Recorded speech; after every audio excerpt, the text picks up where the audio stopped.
estudantes do ensino médio com mediação tecnológica do estado de Rondônia, estudantes do primeiro ano dos diversos municípios do estado de Rondônia. Eu sou a professora Lidiana da Cruz, do componente curricular de filosofia. Estudantes também, vocês me conhecem lá, do componente de arte.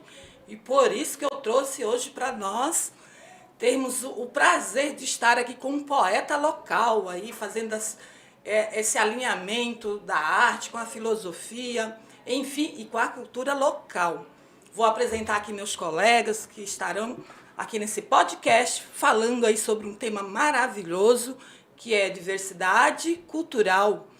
Aqui ao lado, o professor Hélio. Se apresente, professor. Olá, queridos, sejam bem-vindos, para mais uma atividade, um diálogo, um bate-papo aí sobre a nossa cultura local, especificamente a poesia, com o nosso colega aí, produtor de poesias. E também temos estudantes que enviam para a gente algumas poesias bem interessantes. Então a nossa visão é filosófica aqui nesse bate-papo, ok? Aí temos um convidado especial, ele vai se apresentar aqui. Bom dia a todos, todas. Sou Eliseu Braga, poeta, escritor, contador de histórias, enfim, ator também. E, acima de tudo, ribeirinho ali da beira do Rio Madeira, nascido em Itaquã, que fica ali próximo de Aliança. E hoje moro em Porto Velho, mas tenho o meu trabalho com a palavra, com a poesia, que me faz trafegar por vários espaços, vários lugares, que me trouxe aqui hoje nessa conversa com vocês. Muito bem. Obrigada, Eliseu, pela sua presença. Conheci o Eliseu num trabalho aqui em Porto Velho de formação de professores. Ele recitou poemas maravilhosos e fiquei encantada, apaixonada pelo trabalho do poeta Eliseu. Então, eu não poderia deixar de trazer o Eliseu aqui para falar sobre essa cultura maravilhosa que é a cultura amazônica rondoniense. Né, professor Hélio? E o nossa temática hoje, o diálogo, é voltado para a condição humana. A gente coloca um pouco de filosofia. A condição humana no sentido que ela está apta, está para a sociedade e no âmbito da natureza. Você está ligado a transformar, a produzir, já que nós somos seres de produção, nós somos pessoas que somos capazes de produzir algo na vida.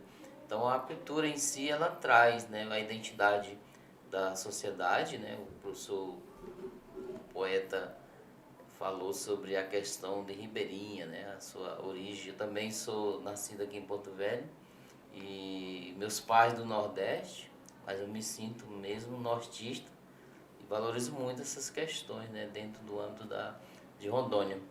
E a condição humana, poesia e cultura da Amazônia. Olha só, nós vamos afunilar um pouco para trazer para o espaço Rondônia, especificamente Porto Velho. Então vamos lá, Eliseu, falar um pouco da sua história dentro desse patamar. Como que você chegou, como que foi o seu caminhar para chegar até nesse momento? Primeiro, a influência toda do espaço onde eu nasci, do lugar onde eu fui criado, na comunidade de Itaquã, onde eu fiquei mais ou menos até uns 10 anos de idade. Então isso é o tempo suficiente para formar a cabeça de alguém, assim, para pelo menos semear, É verdade. E depois a gente vai vendo que árvores vão nascer disso. Isso. E então meu processo de aprendizado vem tudo dali, daquele período. Eu acredito muito nisso. Porque eu faço a transição, eu consigo linkar o que me chega hoje, nesse tempo de agora, com o que eu aprendi naquela época. E o que me faz também nunca me perder de mim, nunca me perder da minha origem. Sim. E acho que isso é muito importante para eu poder trabalhar com a palavra, com a poesia. E criar uma identidade própria local, Sim. E ali, naquele ambiente, os saberes, chamados saberes populares, a questão da palavra oral, da oralidade. Então isso foi transmitido com muita força para mim, e de modo que hoje eu estou no mergulho com a questão da identidade indígena, com a questão da afirmação indígena, porque entendo esses espaços também como os espaços que são... eles têm um fundamento, né? Tem um processo de fundação filosófica, de entendimento com a natureza, de entendimento com o outro ser humano, e isso é muito mais próximo, muito mais ligado com a filosofia indígena, com o modo de ser indígena, do que com propriamente as coisas que foram empurradas a gente de forma violenta pelo colonizador. Isso. Algumas coisas a gente foi obrigado a absorver até para se defender, né? Que é o caso da própria palavra, né? A gente fala hoje o português, mas que não é o português de Portugal. Não era para ser, né? E embora, né, a gente sabe que na região amazônica depois houve todo um processo de apagamento com a língua, né? Com a linguagem nhangatu, principalmente, que era o que mais se falava aqui. E de modo que eu vejo isso muito presente ainda nas comunidades ribeirinhas, né? Você vê um caboclo mesmo, meus parentes, assim, quando eu estou no meio dos parentes a gente fala, se sente, leva né? Alguns amigos de fora, eles não entendem mesmo, que eles falam muito rápido a questão nasal, né? E isso é tudo herança dos povos indígenas, do povo originário, do qual eu sou mais apegado, assim, eu tenho mais... A minha fé está mais ligada nesse espaço, né? De modo que eu tenho um respeito tremendo pelo rio, pelas árvores, pela vida humana, né? em si, né? E eu acho que isso foi um aprendizado de muito valor que eu carrego hoje comigo e que levo em tudo que eu for fazer com a palavra. Com a identidade. Criou-se aí uma identidade própria, né, sua, dentro desse espaço. Ou seja, e você se identifica bem. Sim. Né? Traz essa característica. Você está aqui, né, dentro de Porto Velho, mas tem a raiz lá, a identidade. Isso é bem legal e é bonito, né? Alguns pensadores, né? Djamila vai dizer que é o lugar de fala, né? Esse lugar de fala a gente tem que ter, vivenciar, né? Você vivenciou a origem. Sim. Tem espaço para se defender, como diz, algumas imposições da linguagem, né, professora? Isso. O Eliseu, ele dá vozes, né? Isso. Aos nossos estudantes, às pessoas que moram aqui nas margens do Rio Madeira. E eu gostaria que você, Eliseu, recitasse aí algum poema que expressa aqui o nosso povo, a nossa comunidade. Sim, eu vou falar o poema que... É um poema que mais me pedem, mas assim, que está no livro Mormaço, né? Que dá origem ao nome do livro,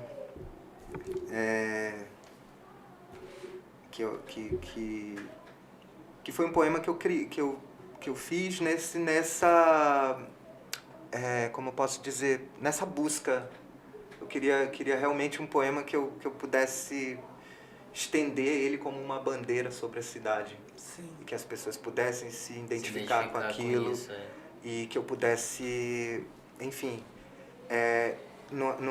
embora assim, o pessoal às vezes fala da minha poesia como uma poesia de combate, eu não acredito que assim, meu foco não é primeiramente atacar o colonizador, não, mas enaltecer a força de nós, que vocês têm, da nosso brilho, a nossa luz, a nossa força, a nossa capacidade de superação, a nossa capacidade de cultivar a esperança nos momentos mais difíceis, o nosso brilho. E logo quando eu vou falar do nosso brilho, automaticamente esse poema vai virar uma denúncia contra aquilo que impede que a gente se reconheça, que a gente se olhe, que a gente se sinta orgulhoso. E o Mormaço, ele nasceu nisso, né?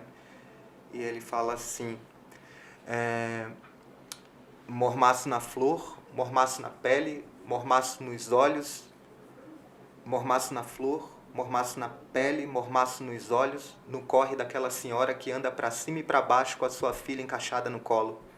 Mormaço na fila dobrando a esquina da Caixa Econômica, um olhar que se perde numa lembrança de nem sei o quê. Aqui, pro rumo do norte, é bem forte o troço.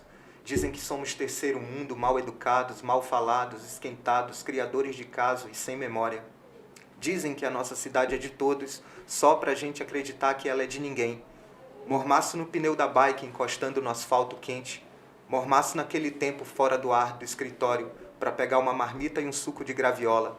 Mormaço no rosto do pedreiro velho que conhece a cidade como as marcas da mão. Mormaço no suor, escorrendo, evaporando, um horizonte quente subindo do chão. Quem escuta a voz da sua cidade? Quem ainda acredita nas lendas dos deuses colonizadores?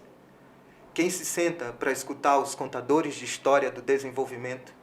Demolidores que confundem o lucro com sustento? Eles que nem vivem aqui, eles que nem moram aqui, ficam de longe porque não aguentam o nosso mormaço. Olha só, escuta aqui, tá me ouvindo? Esse corpo aguenta cachaça. A minha coragem não fica de ressaca. Esse calor me leva para a água. Os meus ouvidos escutam os pássaros. Os meus olhos enxergam o rio. Eu sou daqui, bem daqui, onde a minha memória costura, como essa gente acolhedora e cheia de esperança, que quando precisa, sabe enfrentar o sol. Bem, É isso aí, viu? Parabéns. Então, assim, isso foca muito a identidade, né, daqueles que estão em torno e verificar a realidade daqueles que vivemos. Como ele fala na poesia, muitos moram longe e querem explorar, mas não vê a realidade que passamos aqui. Inclusive, temos uma trilha, Parcimônia, na Amazônia. Parcimônia é algo que está parado, algo que se nós estivéssemos fora do tempo. Vai ao encontro da sua poesia, porque diz assim: parcimônia nada, presepada isso. Nós temos culturas, nós gritamos, nós trabalhamos, nós temos vivências, nós somos agregados uns aos outros, temos coletividade, temos união, temos alteridade uns com os outros, né? sim. Então, muito interessante essa busca e transmitir para que a sociedade, ou seja, sair em loco e dizer, olha, a gente existe, temos um espaço também, temos voz, né, vez, e vamos transmitir para o todo no planeta. Parabéns, muito interessante isso. Eu estou aqui com os livros Eliseu. do Eliseu. Deixa eu E pegar um esses aqui. livros, né, Eliseu vai Ele vai falar um pouquinho, né, de cada. transformar em outros, né?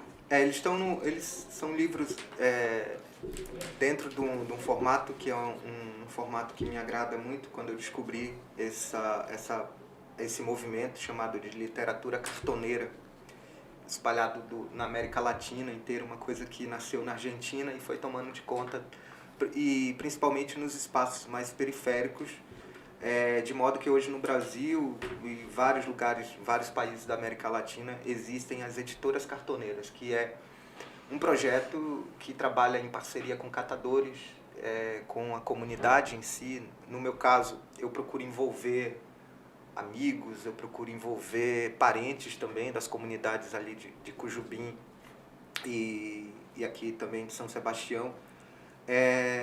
E também grupos com quais eu fui trabalhando nesse período, né? Muitas coisas minhas, tem uns amigos que costumam dizer que eu faço mais do que posto, né, no Instagram. E de fato, verdade, às vezes as pessoas têm uma noção do meu trabalho que parece que é aquele trabalho mais, não sei, né, quase aquela literatura inalcançável. E eu, no caso, né, eu não acredito nisso. Acho que a literatura, o livro, ele tem que ser acessível, democrático, de um jeito que você possa... que foi o que me encantou nesse projeto cartoneiro, que você utiliza papelão, né? Capas, as capas são feitas, né, de papelão, então cada livro acaba se tornando único aqui, né? Ele então, é bem artesanal, não é, Eliseu? Cada livro acaba se tornando um objeto único, né? E no meu caso aqui, o Cantigas, que é o meu primeiro livro e que agora vai ganhar um formato luz demais cega. Aí, pra trás um pouco. Aqui. Só pra galera ver aí. Prontinho. Isso. Aí tem aqui, né, marca lá pra você já bem. Um marcador de página e os poemas. Então, esse é o miolo do livro, né? O miolo é um projeto gráfico mesmo. Sei. Feito por design gráfico, o Edson Arcanjo, no caso, quero muito mandar um abraço para ele, que ele deve estar assistindo agora. Edson, um grande amigo, um grande parceiro, professor também da Universidade Federal de Rondônia, que abraçou esse projeto dos 2 livros, do Cantigas e do Mormaço, né? Mormaço, aqui, em formato também cartoneira, aqui temos a xilogravura da Cione Brito, quero mandar um abraço para ela, grande artista dessa cidade, e tem um projeto também maravilhoso na Zona Leste chamado Café Cantinho da Mamãe, uma grande parceira, e lá também é o espaço de ateliê dela. Um trabalho. E é uma parceira que fez as xilos desse livro, xilogravura, o livro Mormaço, onde eu passei para ela os poemas, ela levou para casa dela e depois, uma semana depois, ela trouxe as pranchas com as xilogravuras. Então são dois livros. A princípio eu tenho o terceiro, que é o Cidade São Rios que Corre ao Contrário, que está passando por uma reformulação de uma edição. O Cantigas agora, ele vai ganhar um formato na editora, estou em processo aí com a editora Temática, que é uma editora daqui, do qual eu tenho um grande apreço pelo trabalho e pelo projeto do grupo. E o Cantigas está entrando nesse formato da temática até para que ele possa ter uma circulação maior. O que me limita muito no processo da cartoneira é que eu preciso parar para fazer os livros, organizar todo o movimento, que eu adoro, gosto muito. Mas hoje, com as coisas dinâmicas também, eu acabo tendo que realmente colocar esse trabalho com outros parceiros, né? No caso, uma editora que ajude na distribuição.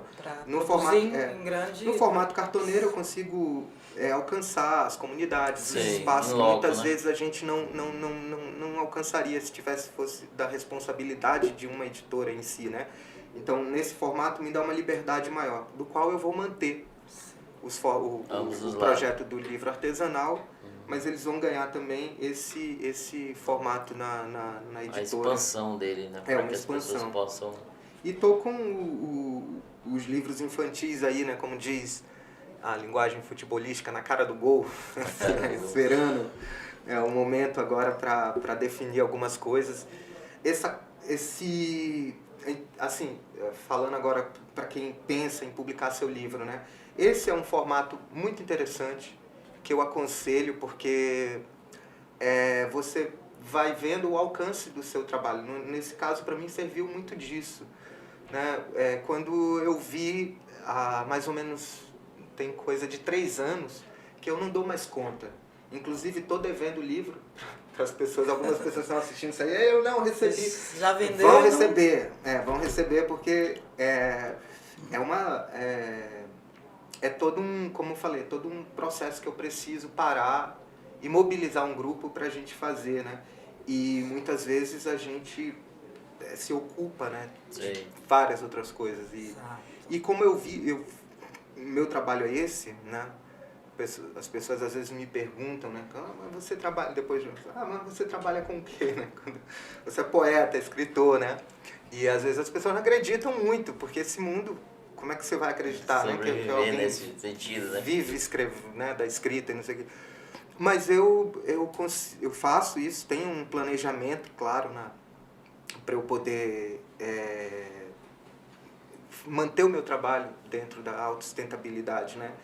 Hoje já tenho isso, graças ao meu esforço, primeiramente, a todos que abriram caminhos e que acreditaram e que me convidaram para estar nos espaços também.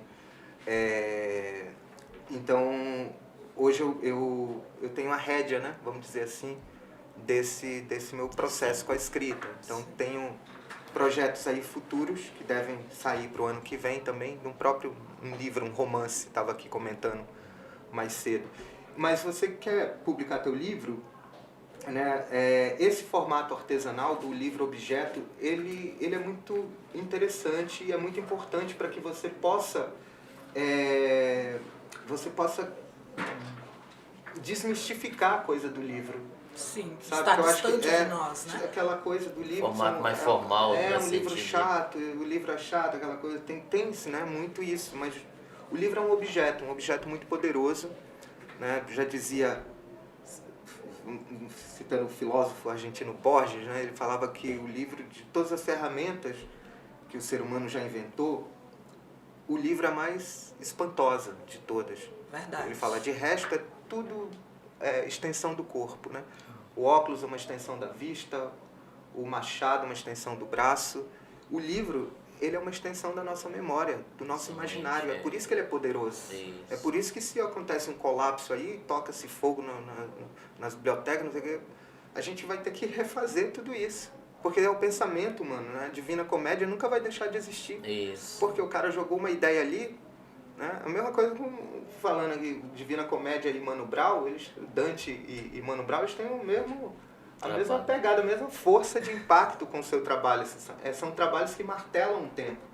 E uma vez martelada no tempo, acabou-se. Isso, fica gravado na história. Eliseu, o que você diria para os nossos estudantes, que são o foco aqui da nossa conversa, diante da sua experiência, de onde você saiu, o que você diria para os nossos estudantes que estão aí concluindo o ensino médio, muitas vezes que ainda está pensando num projeto de vida, que está lá nesse lugar, né, distante, muitas vezes com a sua visão mais restrita, né, de futuro. O que você diria para os nossos estudantes, os jovens, que moram, né, nessas comunidades mais distantes?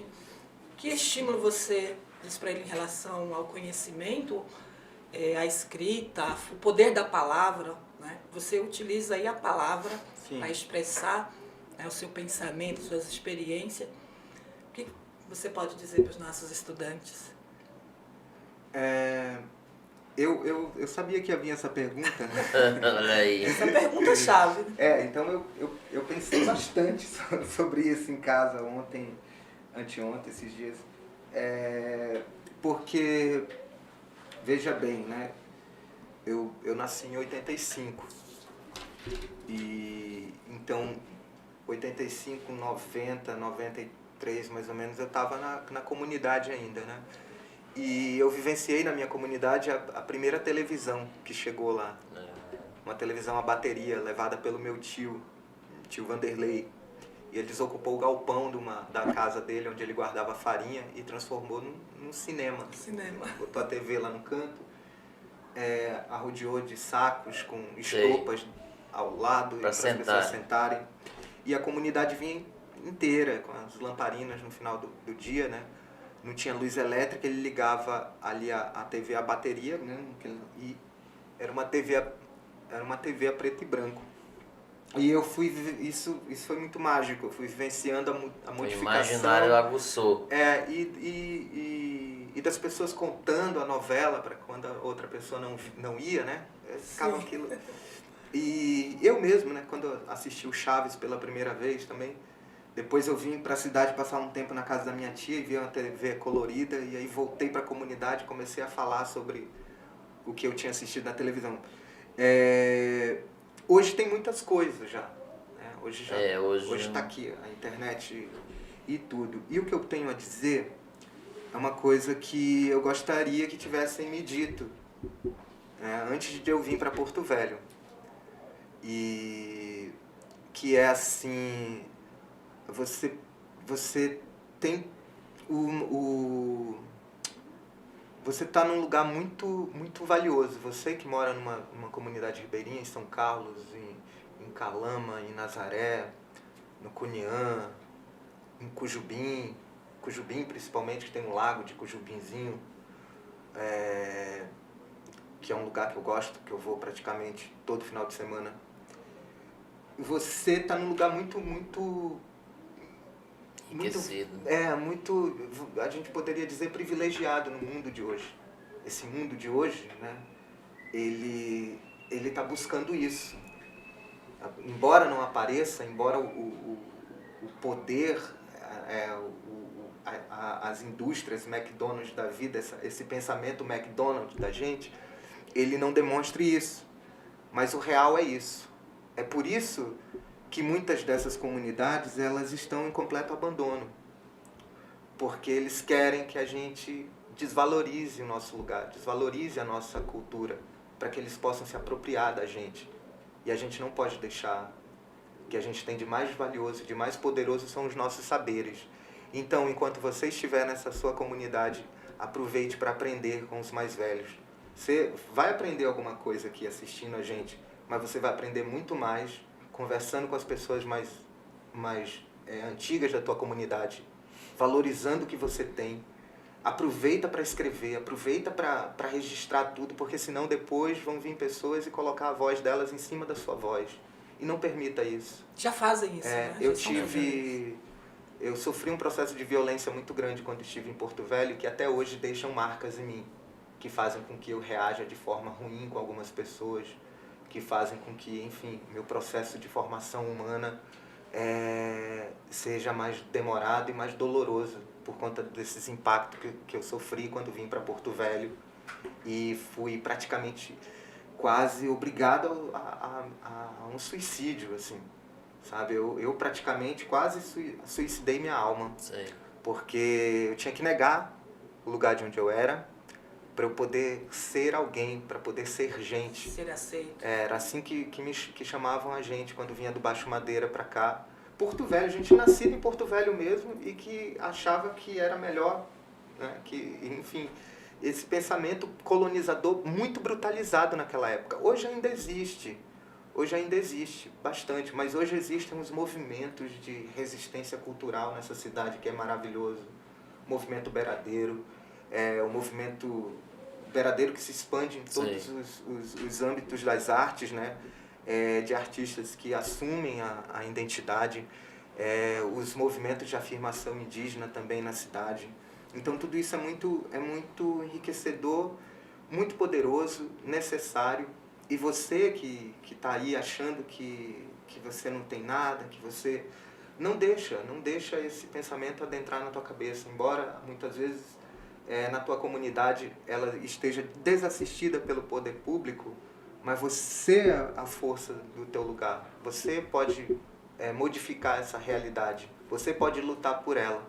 E é necessário, nesse momento, que a gente possa cada vez mais trazer nossa voz à tona. Então, se você é um aluno, aluna aí do Baixo Madeira e quiser publicar teu livro, quiser escrever, pode me procurar. Eu estou em Porto Velho, enfim. Essa é uma coisa que eu me dedico pra caramba para poder dar esse apoio para... Exato. E assim, é isso, acredita no que você tem, né? Acredita na tua identidade, na tua força. Eu vou contar uma pequena anedota que é real. Quando eu vim morar em Porto Velho, eu fui morar com uma tia-avó que nasceu na comunidade de Bom Jardim. Essa mulher é viva até hoje, ela tem 93 anos. Minha tia e mãe de criação, Joana Brasil. E ela me ensinou muita coisa, me acolheu nessa cidade. E fazia tapioca.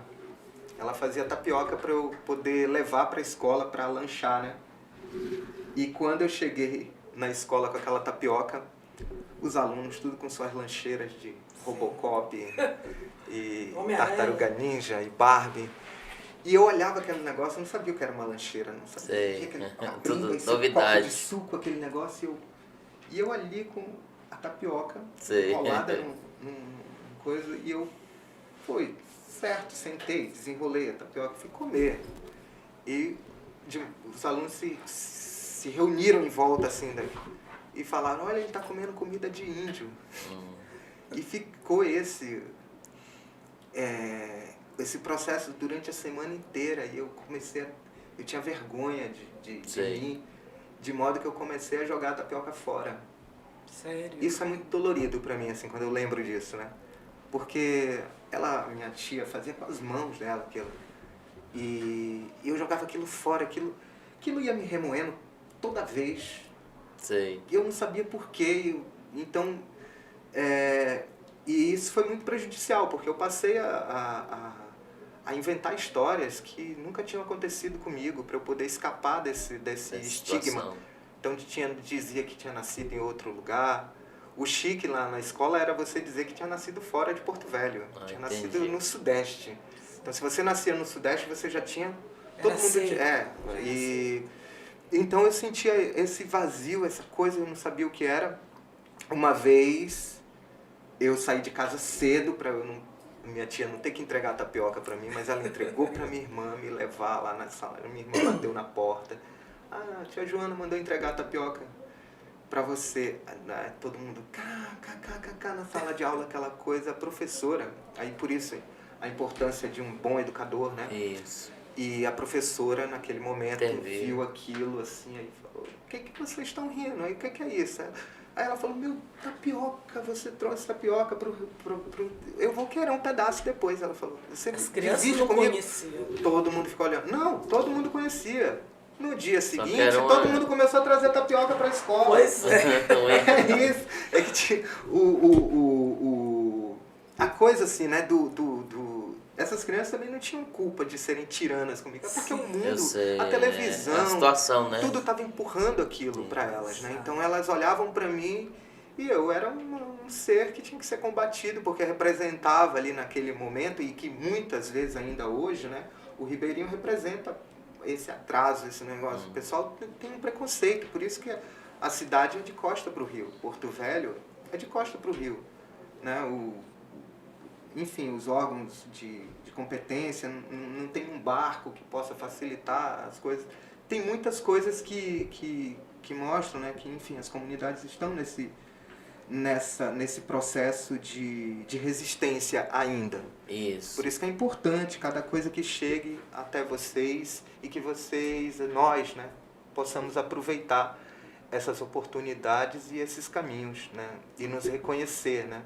Quando eu parei de jogar a tapioca fora e passei a imaginar que, tipo, eu não estava fazendo nada de errado, muito pelo contrário, que eu comecei a buscar as histórias que minha avó contava, e aí teve um fator importante que foi a literatura. Eu já tinha coisa com as histórias, né? A minha tia, a avó que me criou, lia para mim todos os dias, praticamente, às 6 horas da tarde, 5 horas da tarde, botava a cadeirinha dela lá fora, levava os livros, e eram 2 livros sempre, um livro da Cecília Meirelles, que ela lia o poema A Chácara do Chico Bolacha, e um livro que tinha uma história infantil de um banquete na floresta. E aquilo era fantástico, eu via o livro, depois eu pegava os livros, eu não sabia ler, ficava olhando as gravuras, ficava olhando as letras, e naquele momento eu passei a ter uma admiração pela palavra.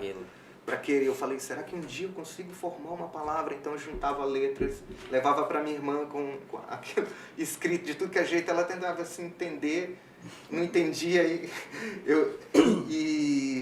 eu li, depois quando eu aprendi a ler, eu comecei a ler desenfreadamente, porque os livros foi um caminho que eu busquei, porque eu via, bom, o que dá respeito nesse mundo que eu estou agora, né?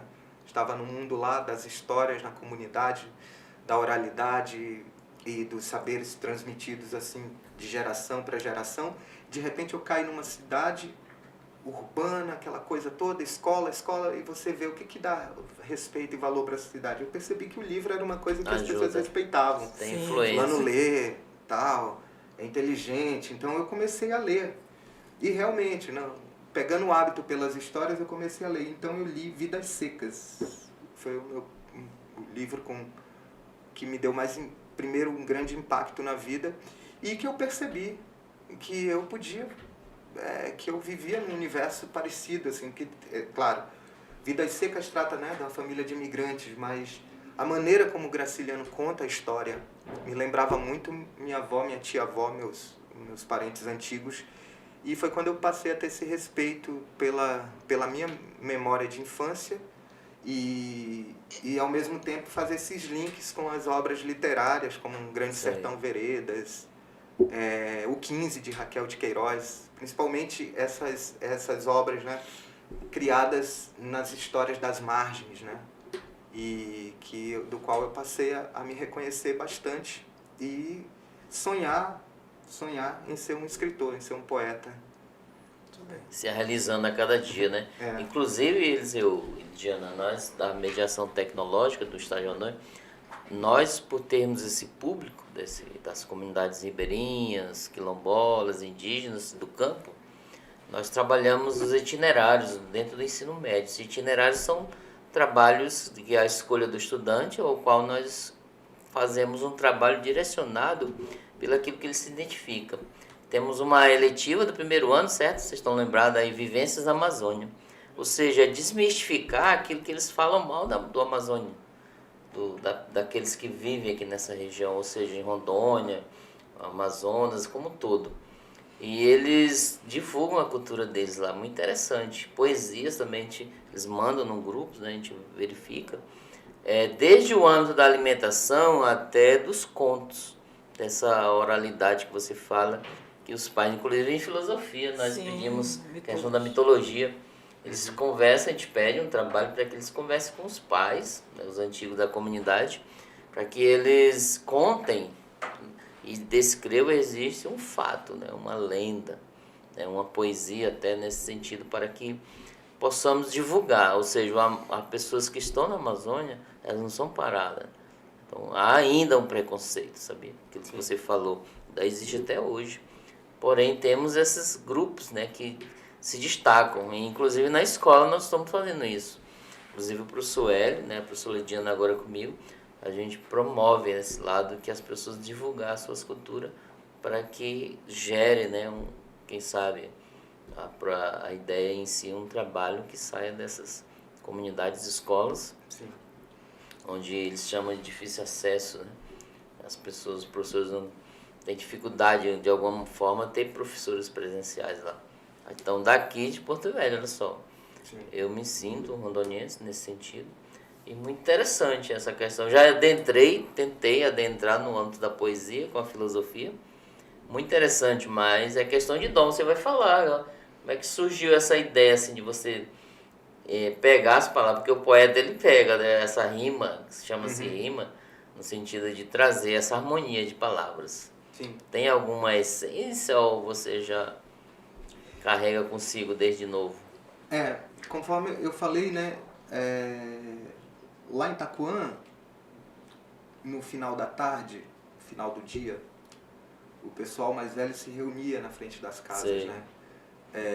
E ali começava um festival de histórias e de poesia, porque vez ou outra, e isso acontecia muitas vezes, tinha esses desafios de jogar verso. É uma brincadeira.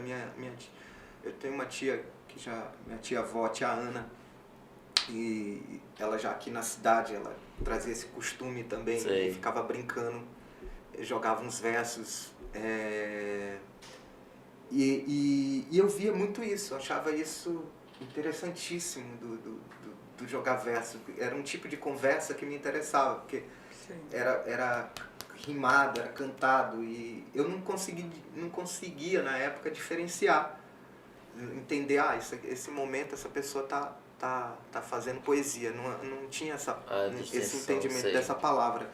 Eles se reuniam ali no final e eu sabia que aquele era o momento em que eles estavam descansados, né? Não era um momento da obrigação do trabalho, que todo mundo saía cedo, alguém ia pescar, alguém ia para mata, alguém ia... Enfim, sempre tinham os afazeres ali da comunidade. E no final do dia, aquela reunião, muitas vezes na casa de farinha. E eu adorava quando era na casa de farinha, porque tinha comida. Desse lado, né? E eu sou taurino, então tinha essa coisa da comida ali muito, muito presente na casa de farinha. E essas pessoas mais antigas da comunidade ficavam ali brincando, contando história, e essa brincadeira de jogar verso. Joguei meu lenço branco por cima do galinheiro, quem quiser brigar comigo pula logo pro terreiro. Eu pegava esses motes e depois ficava brincando com os meus primos, com aquilo na minha cabeça, e eu trouxe isso comigo na bagagem de vinda para Porto Velho. E no meu processo de silêncio, às vezes ali solitário, né, eu ficava balbuciando isso. Essas coisas vinham quase como um negócio automático, se encaixando na minha cabeça. Então eu via uma coisa e jogava com aquilo, né? Sim. Às vezes ia para casa da minha avó passar um tempo, a casa da minha avó na Zona Sul, e eu ficava lá sozinho, não sabia andar de bicicleta, não sabia jogar videogame, ficava por trás da casa, ficava brincando com as coisas, com os bichos, com aquele cenário, né? Depois eu fui ter acesso mesmo à poesia na escola, no livro didático, né? Quando eu abro, e vou passar diferenciais. Um poema de um texto, ele é muito nítido ali, né? Quando e assim, quando eu comecei a ler poesia mesmo, foi uma coisa viciante, porque nos livros didáticos de português, por exemplo, eu lembro disso. Eu ia atrás já dos poemas. Né? Então, eu pegava, às vezes a professora levava aqueles livros, e eu já ia atrás, eu já olhava. Ali eu fui conhecer Ferreira Goulart, ali eu fui conhecer Manuel Bandeira, principalmente. Então, Manuel Bandeira foi o primeiro poeta do qual eu peguei para ler mesmo. Eu peguei o livro, eu acho que eu tinha 14 para 15 anos, eu peguei o livro dele, Estrela da Vida Inteira, e aquilo foi um choque para mim. Um choque tremendo mesmo. Posso falar que Manuel Bandeira a poesia de Manuel Bandeira me fincou no chão, assim, me botou em pé. Até então eu era um corpo rolando. Sei, né? ainda. E ele tentando achar um rumo. Me bota em pé, e naquele momento eu falei assim, eu não sei o que eu vou fazer da minha vida, mas eu vou ser poeta. Eu vou escrever poesia. Decidiu. Poeta. Eu falei mesmo. Eu estava num colégio interno, era no colégio agrícola em Humaitá, e é uma escola interna mesmo, ficava isolado, né? Ficava 8 quilômetros de Humaitá e distante de Porto Velho, de modo que eu só vinha nas férias para cá. Fui para lá, que é uma questão de ser técnico agrícola e tal. E lá eu tive um outro professor, tem que falar dele aqui, que é o professor Jefferson. Eu vou mandar esse link para ele assistir. Quero agradecer muito ele, porque foi um professor que acreditou muito em mim. Muito, muito. Eu levava meus poemas horríveis para ele. Ele lê e ele me incentivava e me indicava poetas. E as conversas com ele eram muito enriquecedoras. Me salvaram muito, porque eu não tinha afinidade para conversar sobre poesia com os colegas da minha idade. Porque eram outros interesses, né? O pessoal não lia, era muita bagunça. Eles gostavam que eu lesse. Entendi. E isso foi importante no meu processo. Agora o diálogo. Eu lia muito, eu declamava os poemas assim, eu era muito ousado. Muito ousado. Eu não podia ver uma brecha que eu já... Era poema. Era uma máquina de dizer poesia. Então, e logo quando eu percebi que eu tinha uma certa facilidade para decorar, eu lia um poema do Manuel Bandeira num dia, no outro dia eu já saía falando ele. O do Drummond, e aí os adultos ficavam assim, caramba, esse cara tem alguma coisa aí, né? Boa memória, algo diferente. Boa memória. Exato. O pessoal já me via como um alienígena. Então, outro mundo. E aí tem esse caso, inclusive tem esse caso. Aí quando você supera, né, aí parece que tipo, não, você não é daqui. É igual aquele negócio, não foram os egípcios que construíram as pirâmides. Né? O pessoal vê um ribeirinho falando Drummond, falando de Manuel Bandeira, falando de Borges, com conteúdo, com conceito, né? E sem se desprender também dos seus ensinamentos, muito pelo suas contrário. raízes, né? Não considero José Luiz Borges, mas tão inteligente quanto minha tia-avó, sabe, assim, em capacidade de percepção de mundo, sabe? Então, assim, de repente eu estava nesse mundo, mergulhado nele, com uma pochete cheia de poemas, e descobrindo poetas novos recentemente. Isso tem cerca de uns 10 ou 15 anos. Eu conheci a poesia de Eucanã Ferraz, que é um poeta do Rio de Janeiro. Do qual eu fiquei amigo. Tive a felicidade de hoje de ser parceiro dele. Depois conheci a poesia de Tatiana Nascimento, que é uma poeta de Brasília que hoje mora em São Paulo, e também acabei tendo a felicidade de ficar amigo dessas pessoas que eu admiro. E tantos outros poetas contemporâneos que estão aqui hoje, no meu tempo, aqui em Porto Velho. Você tem o poeta Amado, você tem o Dom Lauro, você tem a Nilza Menezes. Você tem um vasto movimento com a poesia. E Que nós não conhecemos, né? É, Inclusive nossos estudantes, né?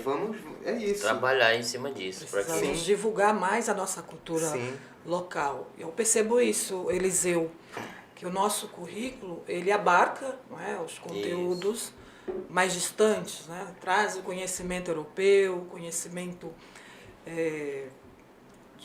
de autores que muitas vezes, né, nós não conhecemos, não sabemos quem são essas pessoas, e deixamos de lado os nossos, né, a nossa cultura. Muitas vezes nós não identificamos a nossa identidade. E você passou por isso, né? Sim. Então as nossas crianças, muitas vezes, não conhecem a própria cultura, porque isso não é expressado na escola, né? Então a escola tem esse papel importante de trazer à tona, né, a nossa cultura, os nossos saberes, o nosso modo de vida. E eu percebo que falta muito isso. Porto Velho, pensa que Porto Velho só é essa parte urbana, e não é isso. Aliás, é o maior município do Brasil, não é? Isso, tem uma expansão muito grande. Né, Muito grande e uma diversidade cultural muito ampla, que isso. nós não reconhecemos, não está no livro didático. Então, os nossos professores precisam dar lugar a essa cultura. E eu gostaria que você falasse um pouco cultura local. O que você diz sobre cultura local? O que você identifica sobre a nossa identidade aqui, colocando aí de tudo que está aqui ao nosso redor, né? De pessoas, sim, de manifestação cultural, música, dança. Como que você identifica? Isso foi muito importante para mim, muito importante mesmo. Falando nesse processo de vir para a cidade, né, de me reconhecer, aconteceram algumas coisas que coincidiram para eu cair nesse movimento cultural de Porto Velho. Quando eu vim morar em Porto Velho, eu vim para casa dessa minha tia-avó que me criou, que é minha mãe de criação, e ela mora ali no centro, na Dom Pedro II, e é uma casinha bem antiga, e ao lado da casa dela, a casa da família Johnson, do Bubu Johnson, Norman Johnson Jr., o pessoal que tem uma história dentro de Porto Velho, do estado de Rondônia, pela construção da estrada de ferro Madeira Mamoré. E eu cheguei a alcançar o seu Norman Johnson, o patriarca da família, vivo. Eu passava pela frente da casa deles para ir comprar pão. Já, assim, logo que eu cheguei em Porto Velho, meu primeiro percurso a pé sozinho foi a padaria. Ali, então eu né? passava na frente da casa dele, ele lá na cadeirinha de roda. Olhava, um dia ele me chamou e falou: você é filho de quem? Aí eu falei que eu era da Dona Joana. Ele falou: não, a Dona Joana não tem filho da tua idade.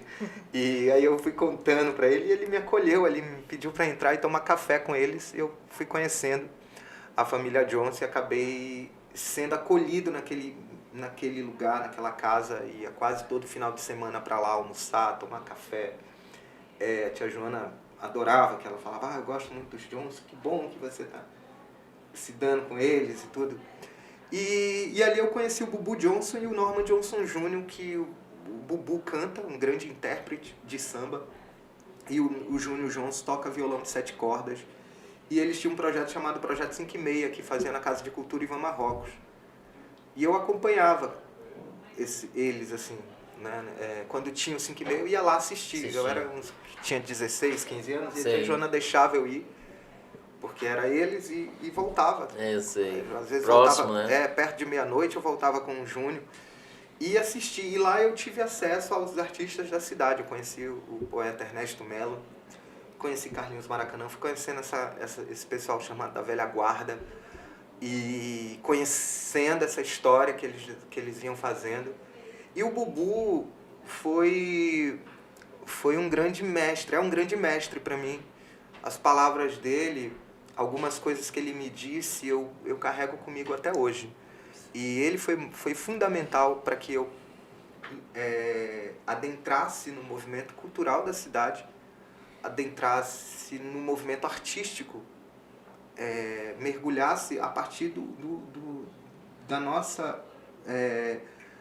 nossa cultura, do que estava se produzindo aqui, né? E, principalmente, ele me ajudou a entender isso com uma força tremenda, de um jeito que eu tenho muito orgulho, assim, do movimento que eu faço parte, desse percurso todo, dos artistas dessa cidade, que muitas vezes trabalham na míngua do tempo e estão produzindo obras maravilhosas, coisas incríveis. E então o Bubu me disse uma coisa que eu nunca esqueci, que depois eu fui descobrir, que é uma frase do Tolstói. Ele dizia: canta tua aldeia que tu vai ser universal. Eu depois fui saber que era uma frase do Tolstói, porque no projeto, um projeto 5 e meia que o Bubu fazia, ele me convidou para declamar uns poemas. Foi a primeira vez que eu declamei poema em público, com microfone, sendo apresentado como um poeta. O nervoso estava acima, né? Eu tinha uns 15 anos, mais ou menos. Ele me chamou, assim, abriu o show dele com um poema do Ferreira Goulart. E comecei a abrir os shows dele, que ele tinha com o projeto Prisma Luminoso, onde ele interpretava Paulinho da Viola. E eu lembro que nos intervalos do 5 e meia, ele me anunciava e eu ia lá e declamava os poemas. Tu trouxe quantos poemas hoje? Eu, tenho tantos. Declamo um assim, não declamo um muito grande não, faz um lá assim. Aí eu ia lá e arrebentava, que era aquele que você sente, né, a sensação e o clima quando você está dominando ali, as pessoas paravam, prestavam atenção, ficava aquele negócio. Foi a minha grande escola, porque tava cachaça. É o treino. O pessoal na cachaça, aquele negócio. E de repente você chegar no microfone, conseguir atrair a atenção das pessoas com as palavras, as pessoas ficavam: quem é esse cara? Não sei o quê. Chegavam comigo na mesa depois e falavam: você tem que ir para São Paulo, você tem que ir para a Globo tá perdendo você. Era o que mais me dizia, tentando me elogiar.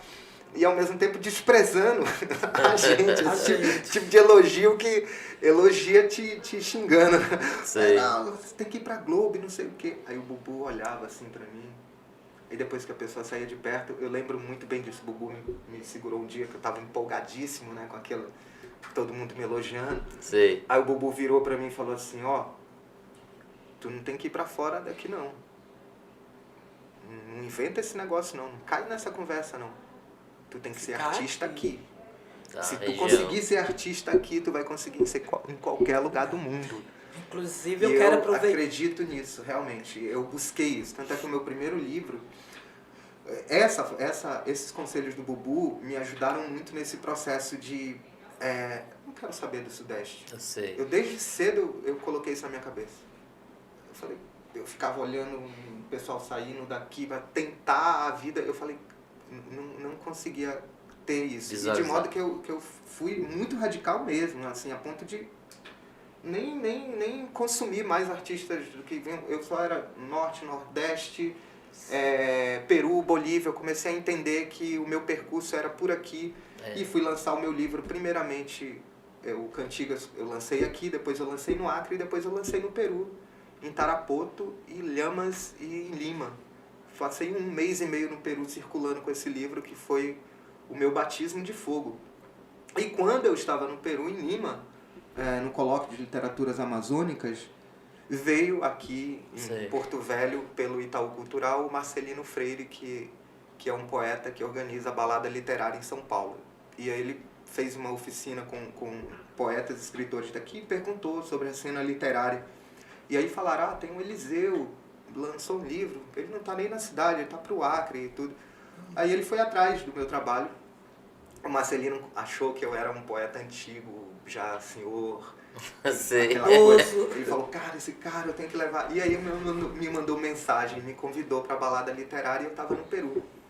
E eu lembrei rapidamente do Bubu, que o Bubu disse assim, só vá para São Paulo ou para o Rio de Janeiro se eles pagarem você para estar lá.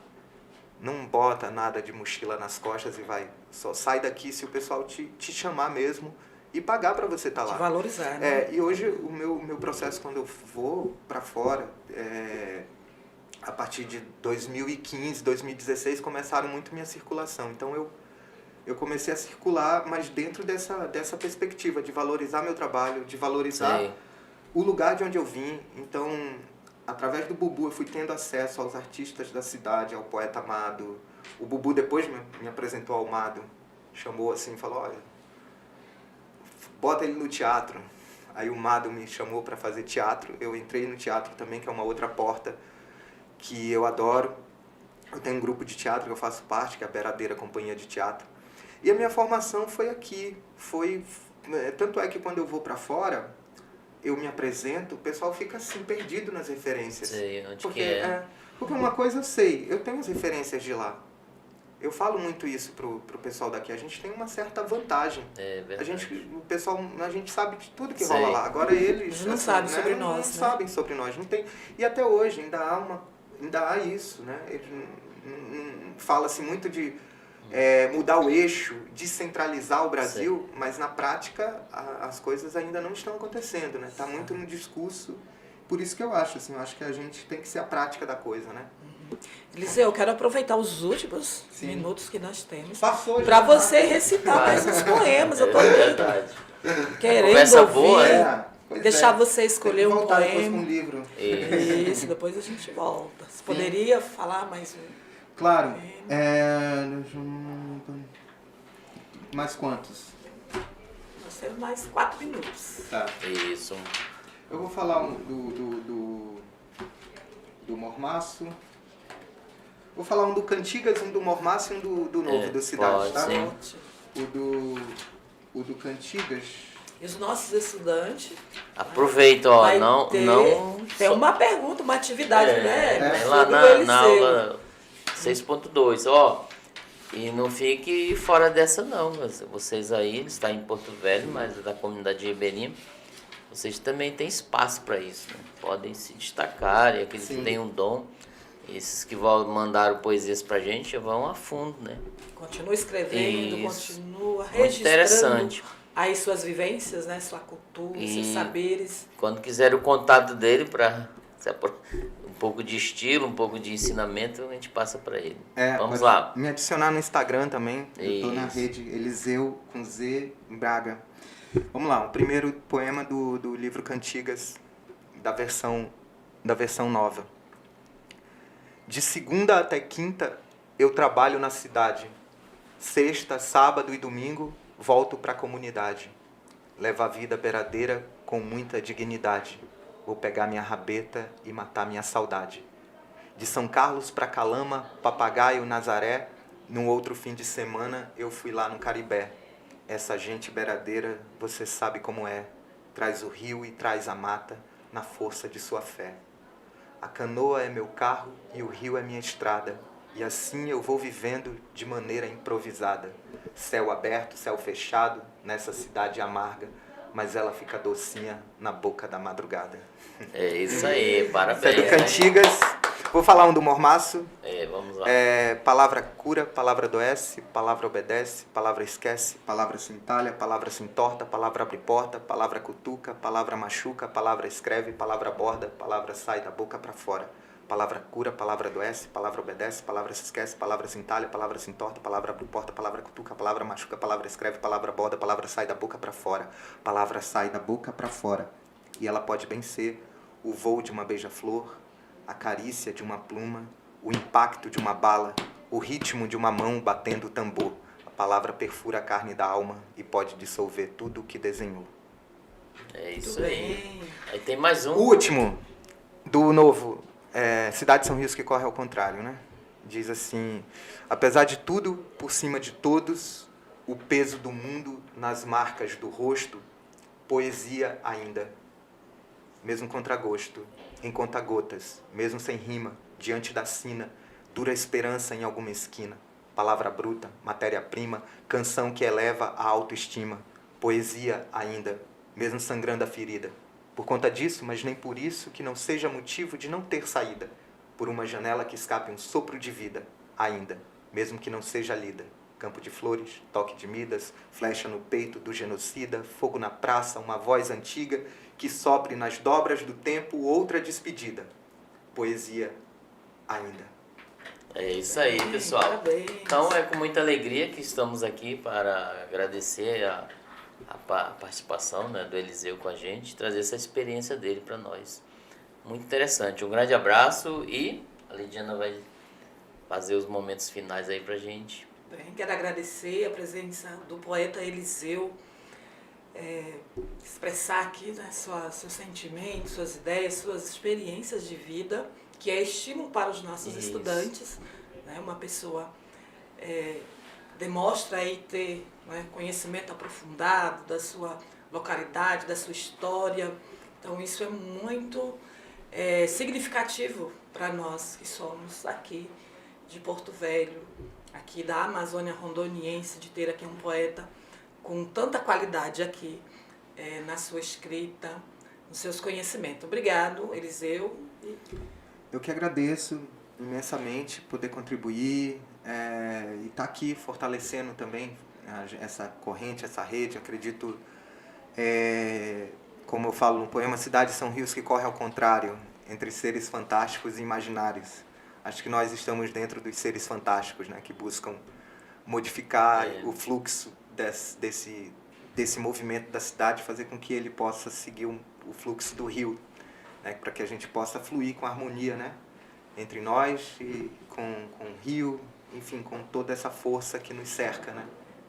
A gente somos muito mais do que dizem que nós somos. Tá certo. Com certeza. Então, pessoal, muito obrigado e um grande abraço. Tchau, tchau. Até a próxima.